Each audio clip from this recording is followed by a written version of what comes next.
Welcome to Ghostery's instructional video on how to install add-ons in Safari on your iPhone.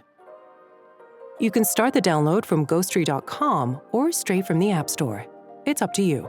After downloading Ghostery Privacy Ad Blocker for Safari, you need to open the app and enable it to work. First, open up General Settings, find Safari, tap it, and you will find Extensions subsection.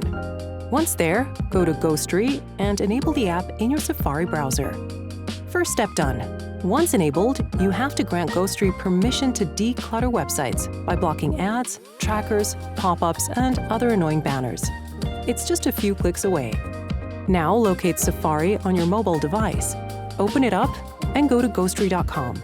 Once the page is loaded, pay attention by the left side of the address bar. Tap those.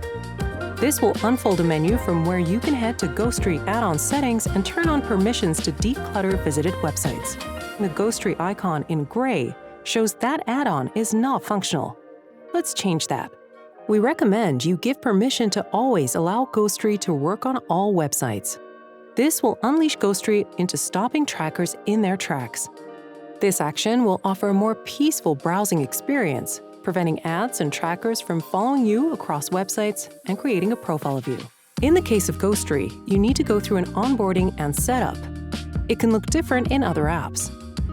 Now, do you see a small puzzle piece that appeared by the address bar? Click it and see if Ghostery is enabled by checking the color of Ghosty. It should be blue. And that's a wrap. Thank you for watching this video on how to install Ghostery in Safari on mobile devices.